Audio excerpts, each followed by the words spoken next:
Pues bien, ahora realizaremos un ejercicio de Muson, específicamente el problema 2.116. Es un problema del libro de mecánica de fluidos. El problema dice lo siguiente. Una compuerta curva de 4 metros de largo y localizada en el lado de un reservorio que contiene agua tal como se muestra en la figura. Determine la magnitud de la componentes horizontal y vertical de la fuerza del agua sobre la compuerta.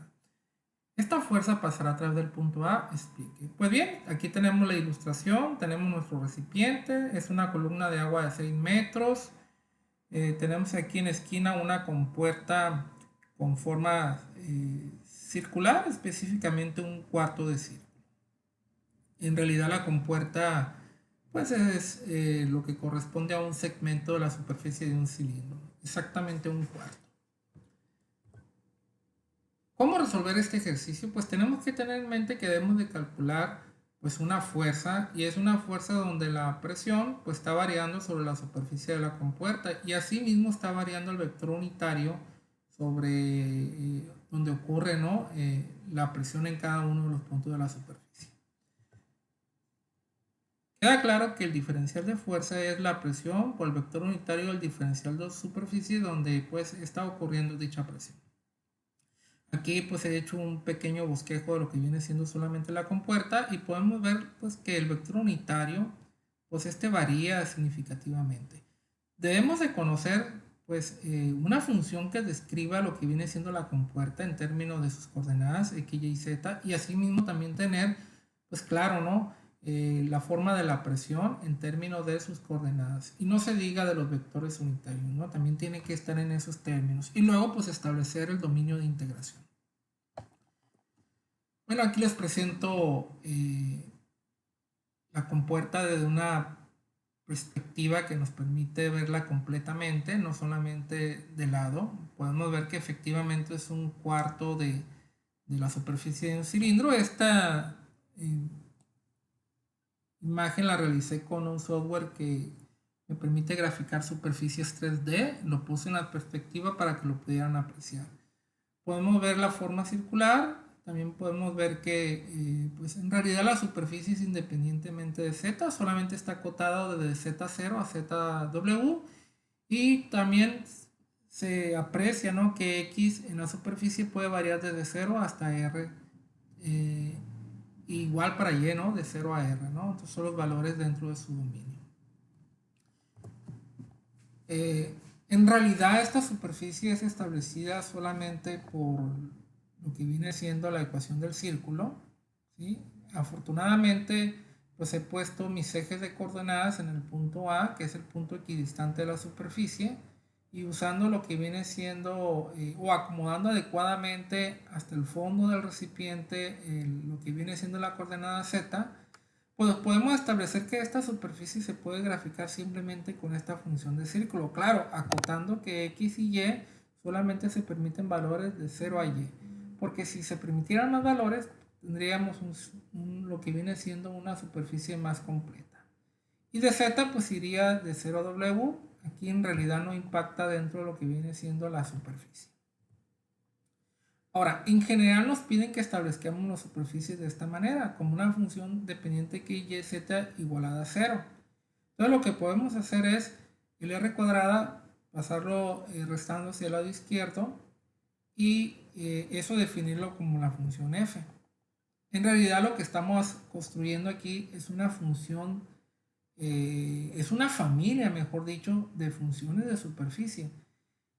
Esta función puede construir muchas superficies cilíndricas con diferentes radios de tamaño. Nada más que cuando la igualamos a 0, logramos que se construya nuestra superficie de interés. Ahora, ¿por qué tanta importancia de esta función? Porque a través de esta función vamos a poder establecer lo que viene siendo nuestros vectores unitarios. Bueno, aquí quedan claros los vectores unitarios cómo van. Sabemos que las fórmulas, ya conociendo la función de lo que viene siendo estas isosuperficies, es a través del gradiente de la función dividido entre la magnitud de dicho gradiente. Entonces procedemos, le aplicamos el gradiente Y aquí básicamente consiste en aplicar por las derivadas parciales de x, y z y multiplicarlo por los vectores unitarios correspondientes, tal como lo muestro aquí. ¿Sí? Componente y es la derivada parcial de x, j, derivada parcial de y componente k, derivada parcial de z. Aquí aclaremos que cuando hacemos una derivación parcial, lo que tendríamos, jóvenes, es que las otras dos variables permanecen constantes. Por ejemplo, cuando derivamos la primera expresión, y y z permanece constante. Quiere decir que estos dos términos van a valer 0 y lo único que tengo que derivar es x cuadrada. Entonces me quedará 2x. Y aquí igual, ¿no? X constante, r constante, derivada de y cuadrada 2y, y aquí pues no aparece z, se hace 0. Y listo, nos queda este vector o en su forma agrupada, que también lo podemos expresar de esta forma. Ahora ocupamos lo que viene siendo la norma. Entonces simplemente tomamos los elementos del vector, lo elevamos al cuadrado, lo sumamos y a esa suma le sacamos la raíz cuadrada. Vean que yo puedo aquí factorizar el 2 cuadrado, agrupar x cuadrada más y cuadrada. El 2 cuadrado puede salir y se vuelve 2. Y si ustedes observan, pues tenemos que el gradiente es igual a 2 veces la raíz cuadrada de x cuadrada más y cuadrada. Pero hay que recordar que x cuadrada más y cuadrada es igual a r cuadrada en la superficie. No olviden que estamos obteniendo los vectores unitarios sobre la superficie. Quiere decir que esta relación es válida y la puedo sustituir dentro del radical y me va a quedar 2 veces la raíz de r cuadrada, que si obtenemos la raíz se vuelve simplemente 2r. Dicho todo esto, pues lo único que tenemos que tomar es el gradiente y dividirlo entre la magnitud del gradiente. Entonces nos quedaría de esta manera. Ponemos el gradiente, la magnitud del gradiente, hacemos división término a término. Los dos se eliminan, me queda x entre r para el primer componente, y entre r para el segundo, y 0 para el tercero, que pues ya no es necesario ni siquiera escribirlo. Y listo, hemos logrado obtener una función que establece el vector unitario del sistema. Aquí también me gustaría aclarar que tanto el primer componente como el segundo componente tienen valores positivos. Recuerden que el rango de validez que dimos para x y y era de 0 a r, valores positivos. Entonces quiere decir que este vector unitario siempre va a apuntar alejándose del origen. Y esto es bueno, ¿no? Porque entonces quiere decir que nuestro vector unitario está apuntando hacia la cara interior de la superficie que corresponde a nuestra compuerta. Bueno, aquí enmarco nuestro resultado final. Y bueno, ¿qué sigue? Bueno, lo que sigue es encontrar la forma de la presión hidrostática como función de nuestro sistema coordenado. Bueno, vamos a hacer lo siguiente. Vamos a dividir nuestra profundidad en dos segmentos. Uno que va a ser H, que va desde la superficie del punto A, y otro que le vamos a llamar R, que va desde A hasta el fondo del recipiente. Véase que el eje coordenado X positivo apunta hacia abajo y tiene su cero en el punto A. Quiere decir que cualquier valor hacia arriba será negativo y cualquier valor hacia abajo será positivo. Por ejemplo, aquí sería menos 1, menos 2, hasta llegar a ¿dónde? Pues a menos h. Y aquí yo contaría hacia abajo. Aquí en el punto A, x sería 0, sería 1 unidad, 2 unidades, hasta llegar hasta r unidades. Bueno, vamos viendo la presión. Vean, estoy aquí en la superficie, x vale menos h, aquí el recipiente está abierto, pues sería la presión atmosférica. Aquí estoy en el punto A, donde he decidido que x vale 0. Aquí sería la presión atmosférica más la presión de esta columna de agua, que sería ρg, y pues el valor de esa columna, que simplemente es h. Ya estando aquí abajo, pues ya estaría en la posición x igual a r. Ahí tendría la presión atmosférica, la primera columna de agua, que es ρgh, y la segunda columna de agua, que es ρgr. Bueno, estos son valores puntuales de la presión en diferentes niveles de nuestro sistema. Yo lo que ocupo es una función en términos de las coordenadas. Y bueno, observando todo esto, me queda claro que la función que ando buscando es esta. Aunque yo acoto que es válida de 0 a r, en realidad es válida en todo el dominio, desde menos h hasta r. Incluso, vean, si metemos menos h, me va a quedar menos ρgh, que va a eliminar el ρgh, se va a eliminar, se hace 0 y solamente me queda la presión atmosférica. Si agrego 0, este término se elimina y cuando x vale 0 quedan estos dos términos. Y pues cuando estoy acá en el fondo, pues agrego r, donde va la x, y me queda el ρgr junto con los dos términos que ya tenía. En pocas palabras, pues esta función cumple con estos tres niveles de presión que yo he considerado como importantes. Ahora, ¿Por qué he construido la función de este tipo o cómo lo he logrado? Bueno, lo que yo sé que en estos problemas la presión es una función lineal de la profundidad. Ahí el único detalle ha sido donde he colocado mi origen y eso es lo que cambia el valor de mi intercepto, ¿no? Entonces tener cuidado con eso y se puede construir sin ningún inconveniente. Bueno, como resumen, sabemos que los vectores unitarios pues apuntan hacia la compuerta, quiere decir que no hay necesidad de poner el signo negativo, sabemos que este es el vector unitario y sabemos que esta es la función de la presión con términos de la coordenada x. Aquí hay un problema, pues yo tengo que integrar sobre lo que viene siendo la superficie de S. Entonces, la superficie de S es una superficie curva, pues tiene un grado de dificultad al momento de realizar la integral. Aquí pues SC representa la superficie de la compuerta. Vean que es una superficie difícil de integrar. Yo tendría que moverme a través de esta línea curva y luego al mismo tiempo, vean, una coordenada siguiendo la curvatura y otra coordenada moviéndome a lo largo de la compuerta. Sinceramente es algo complejo de llevar a cabo de manera directa, sin embargo tenemos una herramienta que nos puede ayudar en este caso. Cuando tenemos una superficie curva, podríamos realizar la misma integración pero utilizando la proyección o sombra, ¿no?, que este ejerce en alguno de los planos principales. En este caso es en el plano principal X y Y. ¿Qué se utiliza? Bueno, como es el plano principal X y Y, pues tenemos que utilizar los diferenciales de X y de Y. Y eso sí, poner un factor de escala del vector unitario premultiplicado por el tercer eje, ¿no?, el que es perpendicular a la proyección. En este caso, pues Z es perpendicular a la proyección, sería el vector unitario K. Y claro, el valor absoluto. En realidad lo que está haciendo este sistema es reescalar el tamaño del área, ¿no?, que esta área y esta sean equivalentes. ¿Qué gano yo? Bastante. En vez de preocuparme por integrar la superficie curva, estaría integrando la sombra. Y a veces la sombra de una superficie curva tiene una forma bastante sencilla. Vamos aplicándolo. Fíjense que aquí lo que yo he hecho es generar ahora una proyección, que es lo que me ha interesado, que sea en el plano de Z. Vamos viendo a qué me refiero. Ahí está, miren. Ahí acaba de aparecer mi proyección. Quiere decir que es como si yo tuviera una lámpara paralela al eje X y esta lámpara al usara a la superficie generaría esta forma rectangular.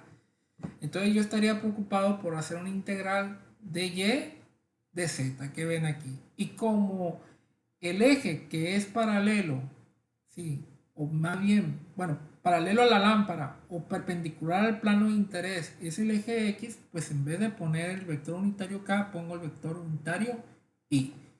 Y bueno, entonces esto pues ya me va a ayudar a hacer una integral relativamente sencilla. ¿Por qué? Porque el área es rectangular y los límites de integración van a ser constantes. Por ejemplo, para integrar este rectángulo, en Y tendría que ir de 0 a R y en W de 0 a W. En Z de 0 a W. Ahí está. En Y voy de 0 a R, en Z voy de 0 a W. Y vean que hay un orden, ¿no? Los límites se anidan, ¿no?, conforme el diferencial que está más cercano. De Z hasta el final, pues es el primer integral con sus límites que va de 0 a W. Luego le sigue el de Y dentro, pues sus límites interiores de C, 0 a R. Pues bien, ocupamos n.i, hacemos el producto punto, aquí se lo he hecho de manera desglosada, vean cómo punto i multiplica y genero i.i y j.i, es una distribución de factores, i.i vale 1, j.i vale 0, son ortogonales, estos se eliminan y solamente me quedo con el escalar x sobre r. Me pide el valor absoluto. Yo sé que X es positivo en el rango de interés. Si fuera negativo, tendría que poner un signo negativo aquí para poder compensar y que sea siempre positivo. No lo es positivo, R también. Entonces, el valor absoluto es igual al valor que acabo de obtener.